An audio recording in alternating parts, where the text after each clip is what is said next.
Hello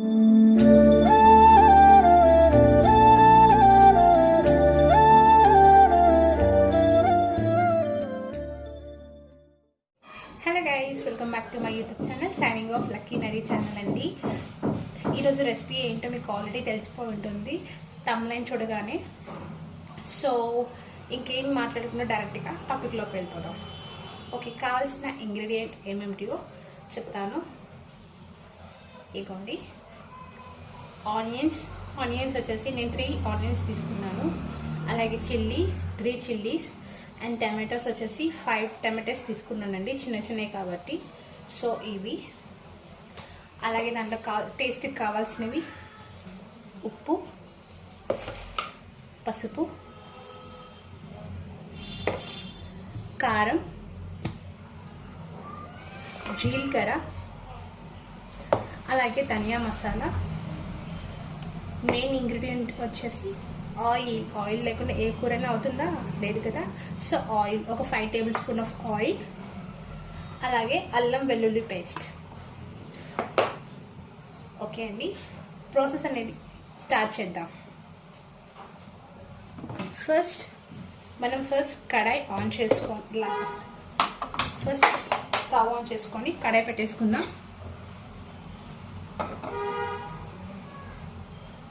కొంచెం heat అయ్యాక oil అనేది యాడ్ చేసుకుందామండి.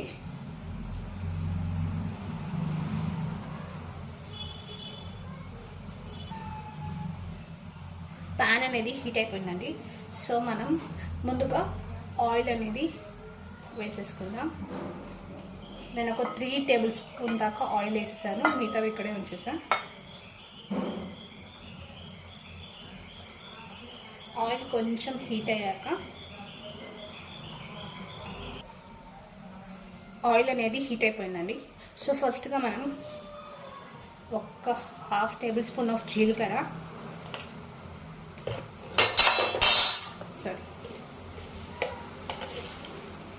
కొంచెం పోపు తాలింపు లో ఫ్లేమ్లో పెట్టి కుక్ చేసుకోండి, మరీ అంత హయ్యొద్దు.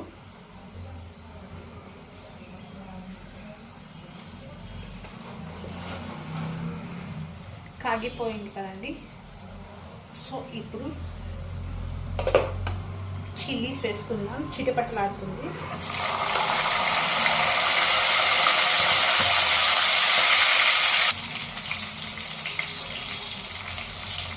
కొంచెం అయిపోయిందండి, చిటపట్లాడడం తగ్గిపోయింది. ఇప్పుడు కొంచెం ఆనియన్స్ అనేది యాడ్ చేసుకుందాం.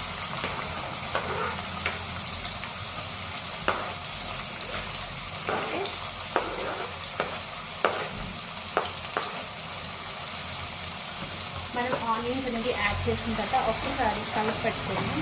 ఈ ఆనియన్స్ అనేది బ్రౌన్ కలర్లో వచ్చేదాకా మనం అనేది ఫ్రై చేసుకోవాలి.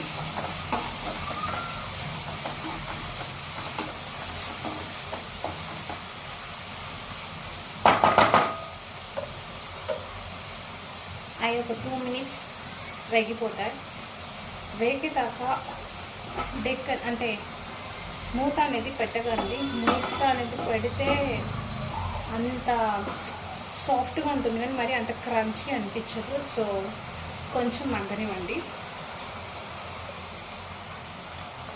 దీంట్లో మనం కొంచెం అల్లం పేస్ట్ వేసుకుందాం, ఎందుకంటే కొంచెం పచ్చి వాసన పోయేదానికోసం. పచ్చి వాసన లేకుండా ఆనియన్స్ అనేది కొంచెం అల్లం వెల్లుల్లి పేస్ట్ అనేది ఒక టేబుల్ స్పూన్ వేసుకుందాం.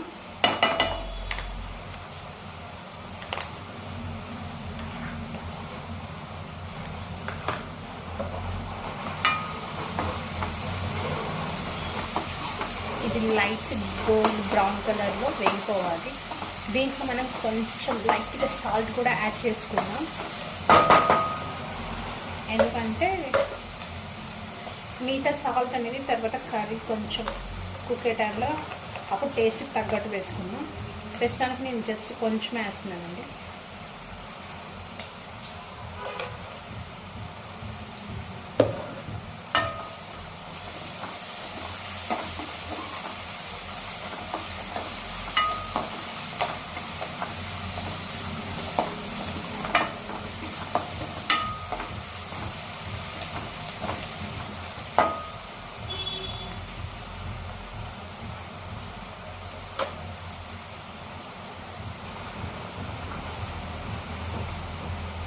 పూణేలో వర్షం చాలా దారుణంగా పడుతుంది.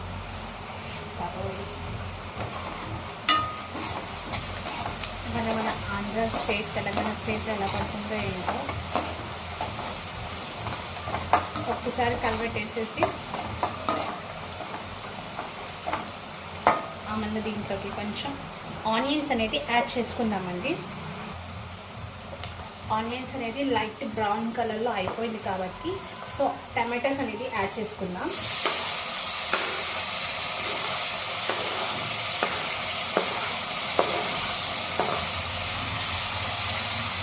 టమాటో యాడ్ చేసుకున్న తర్వాత ఒకసారి కలబెట్టేసి దీంట్లో కొంచెం పసుపు అనేది యాడ్ చేసుకుందాం. ఎందుకంటే పసుపు కొంచెం సాల్ట్ కలగగానే టమాటోస్ అనేది తొందరగా మగ్గుతాయి అన్నమాట.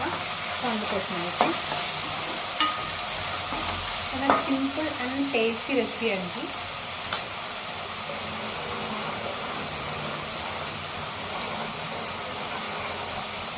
నేను 1/2 టేబుల్ స్పూన్ ఆఫ్ పసుపు వాడాను. మీకు ఇందాక ఎగ్స్ చూపడం మర్చిపోయాను. ఇంగ్రీడియంట్స్లో ఎగ్స్ కూడా 5 ఎగ్స్ తీసుకున్నాను నేనైతే. మా ఇంటి క్వాంటిటీని బట్టి తీసుకున్నానండి. ఓకే,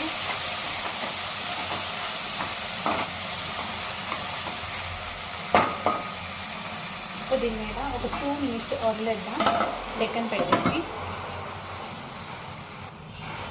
ఒకసారి మూత ఓపెన్ చేసి చూసి ఒకసారి మళ్ళీ కలబెట్టేసుకుందామండి.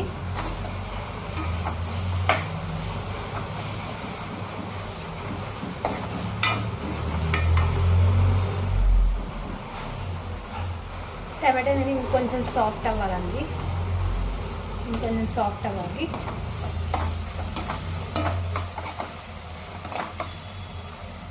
మీడియం ఫ్లేమ్లోనే పెట్టేసుకొని కుక్ చేసుకోండి. టేస్ట్ బాగుంటుంది. అలానే హైలో పెట్టద్దు, లోలో పెట్టద్దు.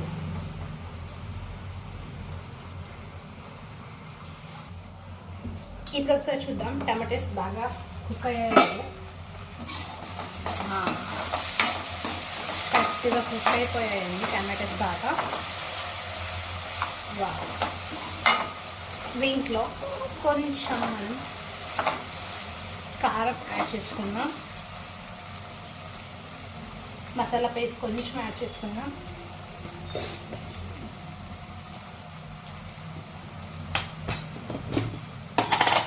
కొంచెం కారం మీ టేస్ట్కి తగ్గట్టు అండి. మీరు ఎంత క్వాంటిటీలో కారం వేసుకుంటారో అంత.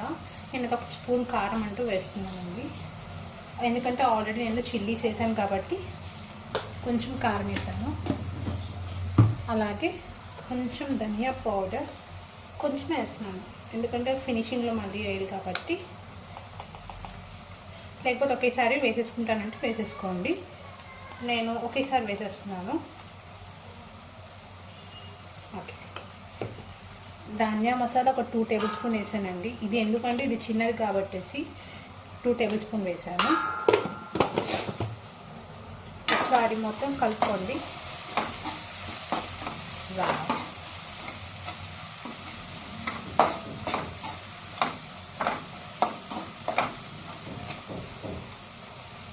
కనిపిస్తుందా?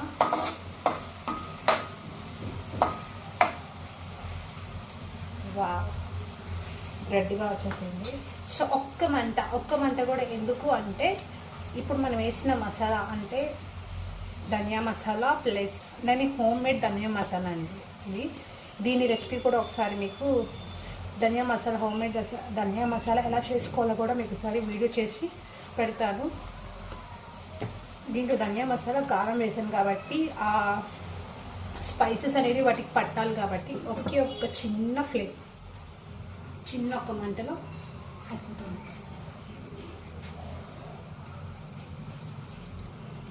మీకు ధనియా మసాలా ఎలా చేయాలో మరి కొబ్బరి కారం ఎలా చేయాలో ఒకసారి మళ్ళీ ఒక వీడియో తీసి మీకు అది పోస్ట్ చేస్తానండి. ప్రస్తుతానికైతే నేను ఆల్రెడీ చేసి పెట్టాను కాబట్టి ఇది ఫినిష్ అవ్వగానే నేను కొత్తది దానికి మళ్ళీ వ్లాగ్ చేసి మీకు పోస్ట్ చేస్తాను. ఆ రెసిపీ ఎలా చేయాలో, ఆ మసాలాలు హోమ్ మేడ్లో ఎలా తయారు చేసుకోవాలో అప్పుడు చెప్తాను. ఓకే, అంటే అయిపోయింది కాబట్టి ఇప్పుడు ఇంకా చూసుకోండి. ఆయిల్ అనేది సపరేట్ అయింది కదా, దీంట్లో ఇప్పుడు కొంచెం అంటే కొంచెం వాటర్ అనేది యాడ్ చేసుకుంటాను. హాఫ్ ఉన్నాయి వాటర్. సో కొంచెం హాఫ్ గ్లాస్ వాటర్ అనుకోండి, మరి ఓవర్గా కూడా పోసుకోవద్దు. కొంచెం గ్రేవీ కావాలి కాబట్టి హాఫ్ గ్లాస్ వాటర్ పోసేసాను. ఓకే, ఇది ఒక్కసారి కలిపెట్టేసి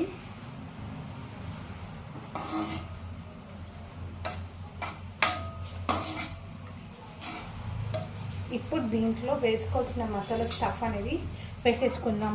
ఏంటంటే ఇది తగిన ఉప్పు, సాల్ట్ సరిపోయిందా లేదా, కారం సరిపోయిందా లేదా, ధనియా మసాలా ఓకేనా, పులుపు సరిపోయిందా. పులుపు అంటే ఆల్రెడీ మనం టమాటా వేసేసాం కాబట్టి, ఒకవేళ మీకు పులుపు టమాటా వేసిన తర్వాత కూడా పులుపు రాలేదంటే కొంచెం నిమ్మకాయ కానీ లేకపోతే చింతపండు రసం జస్ట్ కొంచెం తీసుకొని దాంట్లో కొంచెం పిండండి, సరిపోతుంది. ఓకే, ఒకసారి చెక్ చేసుకుందామని. ఒకసారి మంచి కలబెట్టేసి టేస్ట్ చేయండి. టేస్ట్ చేసి ఉప్పు, కారం, పులుపు అన్నీ సరిపోయిందా లేదా చెక్ చేయండి. ఓకే,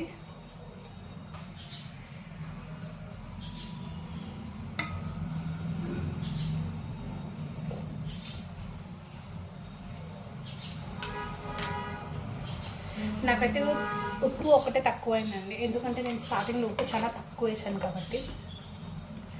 నాకు 1.5 టేబుల్ స్పూన్ సాల్ట్ వేస్తున్నాను. మీ టేస్ట్కి తగ్గట్టు మీ సాల్ట్ చెక్ చేసుకొని వేసుకోండి.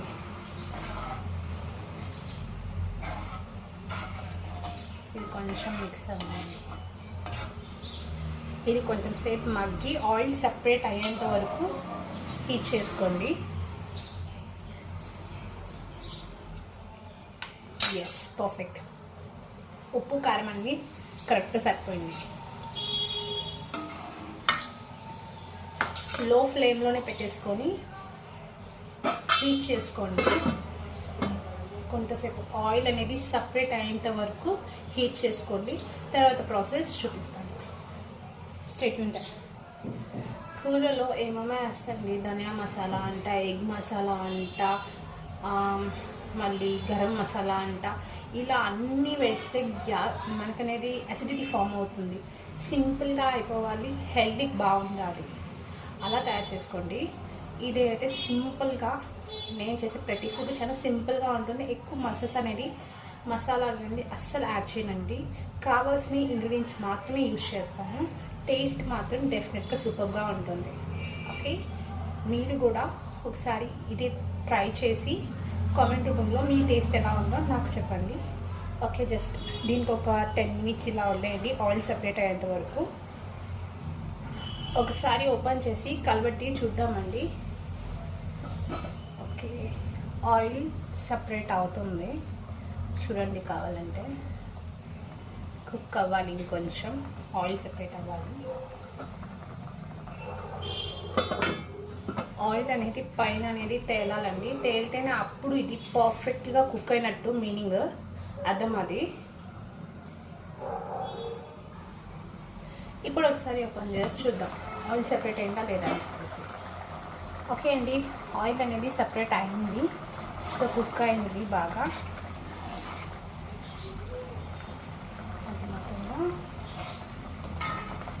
దీంట్లో ఇంకొకటి కూడా చెప్తున్నానండి మీకు.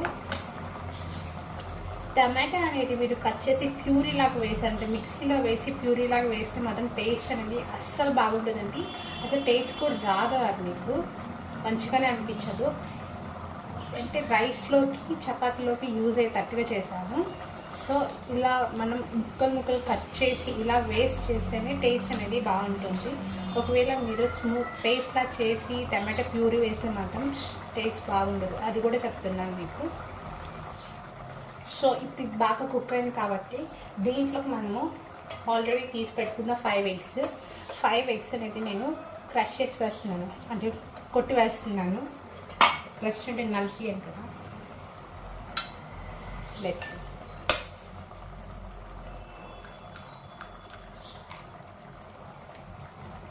మీరు ఎన్ని ఎగ్స్ అయితే వేయాలనుకుంటున్నారో కర్రీలో అనేది అన్ని పోర్షన్స్ తీసుకోండి.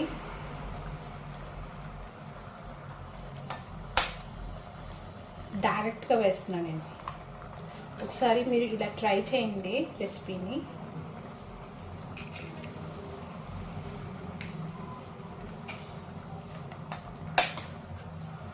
సారీ,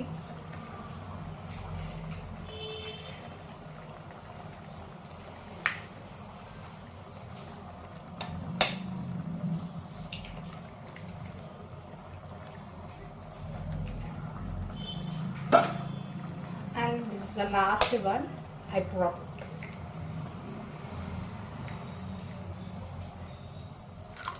ఓకే, దీన్ని ఇప్పుడు కలబెట్టద్దండి. దీని మీద మూత పెట్టేసి ఒక 2 minutes ఇలాగే వదిలేయండి. ఎందుకంటే అడుగు ఉంది కదా, అడుగు అనేది కొంచెం హీట్ అవ్వాలి కదా ఎగ్గుకి.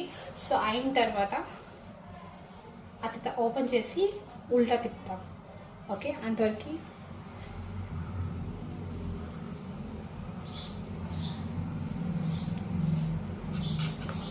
మనం ఒకసారి ఓపెన్ చేసి చూద్దాము ఎలా వచ్చిందా అని చెప్పేసి. చూసారా, కనిపిస్తుందా మీకు? బబుల్స్, ఎగ్ బబుల్స్ బయటకు వచ్చేసాయి. ఒక 2 minutes ఆగి దాన్ని ఉల్టా తిప్పుదాం. కొంచెం కలబెడుతున్నాను, ఎందుకంటే దేన్ని దానికి సపరేట్గా చేయడానికి కోసం.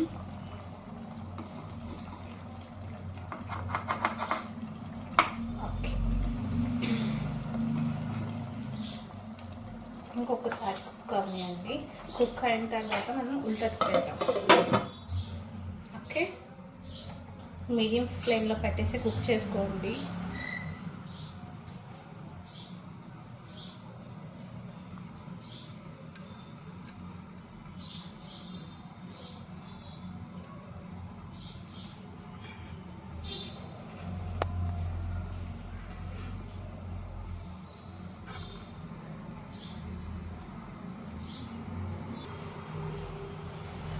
ఇంకా మీకు ఏదైనా రెసిపీ కావాలి అంటే నాకు కామెంట్లో చెప్పండి. ఆ రెసిపీ నేను చేసి మీకు చూపిస్తాను. నాకు టేస్ట్ ఎలా వచ్చిందో అది కూడా మీకు చెప్తాను. ఓకేనా? ఇప్పుడు ఒకసారి ఓపెన్ చేసి చూద్దాం. వావ్, దీన్ని ఇప్పుడు చిన్నగా స్లోగా తిప్పుకోండి, మళ్ళీ అది మీద పడుతుంది. ఓకే, ఒక్కొక్క పార్ట్ వైజ్గా.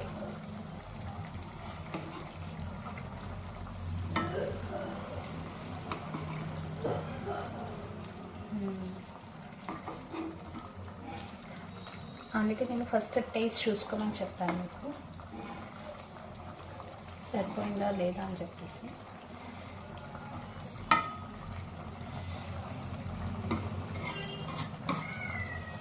ఓకే, ఒకసారి ఇది ఉడకనివ్వండి. ఒక 2 minutes కొంచెం ఉడికిందంటే ఆల్మోస్ట్ మన ఎగ్ కర్రీ అనేది కంప్లీట్ అయిపోతుంది. ఓకే, అది కుక్ అయ్యేలోపు మీకు ఒక చిట్కా చెప్తాను. ఈరోజు చిట్కా వచ్చేసి మిర్చి గురించి. నేను మార్కెట్కి వెళ్ళి మిర్చి తీసుకున్నాను. సో మిర్చీస్ ఎప్పుడైనా సరే అండి, ఇలాగే కడిగేసి స్టోర్ చేయకండి. కడిగి తుడిచిన తర్వాత వీటిని ఉంది కదా, ఇలా తోడం తీసి పెడితే ఎక్కువ రోజులు ఉంటాయి, పాడవకుండా ఉంటాయండి. సో ఎవరికైతే ఈ టిప్ తెలీదో ఒకసారి మీరు కూడా ట్రై చేయండి. ఇది ఉంది కదా, ఈ తోడం అనేది తీసేసి స్టోర్ చేసుకోండి. అప్పుడు మీకు ఎక్కువ రోజులు నిల్వ ఉంటాయి. ఇది ఇవాళ చిట్కా.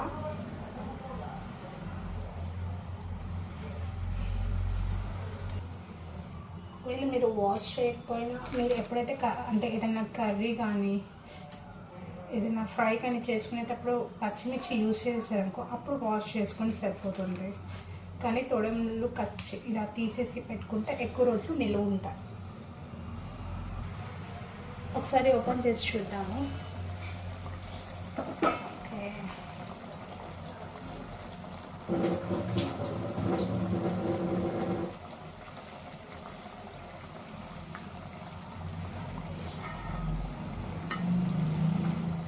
టేస్ట్ చేస్తున్నానండి ఎలా వచ్చిందో ఫస్ట్ టైం అండి, అంటే ఎగ్ బాల్ ఏందా లేదా అని చెప్పేసి.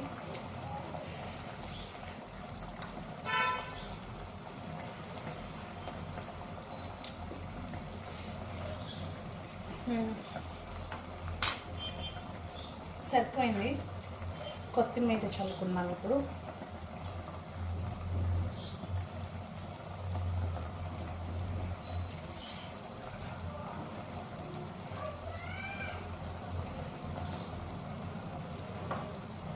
కొత్తిమీర చల్లేసుకున్నాం, దగ్గర పెట్టేసాం అండ్ ఇది కట్టేసాం.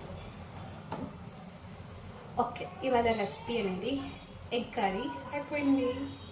ఒకసారి నాలాగా మీరు కూడా ట్రై చేసి నాకు మీకు టేస్ట్ ఎలా వచ్చింది అనేది కామెంట్ రూపంలో తెలపండి. అండ్ ఇప్పుడు దాకా నా ఛానల్ని ఎవరైతే సబ్స్క్రైబ్ చేసుకోలేదో please do like, share and subscribe to my channel. And మీ సపోర్ట్ నాకు ఎంతో అవసరం అండి. Thank you for watching this video.